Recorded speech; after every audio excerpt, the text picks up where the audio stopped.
gudoomiyaha banka dhexe ee dawladda Soomaaliland mudane Cali Ibrahim Baghdadi ayaa beeniyay warar maalmihii u dambeeyay ay qaybo kamid ah warbaahinta Soomaaliland baahisay oo sheegaya in muddo sanad iyo bar ah oo uu hayay xilka gudoomiyaha banka dhexe kadib uu musuqmaasuqay lacago madaxweynaha Soomaaliland ugu dhiibay inuu kaga hawlgalo dib u soo celinta jabhadda uu hogaamiyo Colonel Caare ee ku sugan buuraleyda gobolka Sanaag warkaas oo lagu sheegay in gudoomiye Baghdadi lacagtaasi ka dhistay dhismo casri ah oo magaalada Hargeysa uga socda kaas oo uu ugu talagalay inuu ka dhigo hotel uu ugu magac daray White House Hotel Apartment. Gudoomiyaha bangiga ee Soomaaliland ayaa beeniyay in dhismaha fooqan hotelka ah aanu ka dhisan lacagta hantida dawladda balse uu yahay hantidiisa khaaska ah ee uu ka soo shaqaystay bangiyo caalami ah oo uu tilmaamay inuu ka shaqayn jiray muddo 30 sano ah. Waxa aanu gudoomiyuhu xusay in dhismaha fooqan uu Hargeysa ka bilaabay bishii June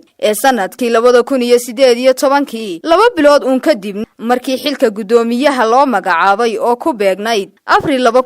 2018. gudoomiyaha oo qoraal dheer ku baahiyay bartiisa Facebook habeennimadii Khamiista 22 Agoosto ayaa intaasi ku daray in madaxweynaha Soomaaliland uu u diray warqad uu ku ogeysiinayo bilowga dhismaha fooqan halka uu lacagta ka keenay qiimaha uu ku kacay dhismuhu iyo waliba qaabka uu noqonayo. intaasi kadibna uu madaxweynaha Soomaaliland ka helay ogolaansho ah in la bilaabo dhismaha. mudane Baghdadi waxa uu sidoo oo kalena sheegay in dalka Canada oo uu dhalashadiisa haysto uu ku leeyahay hanti maguurto ah oo ka badan $1 milyan oo dollar taasina ay saamixi karto in haddii uu hantidiisaasi rahmo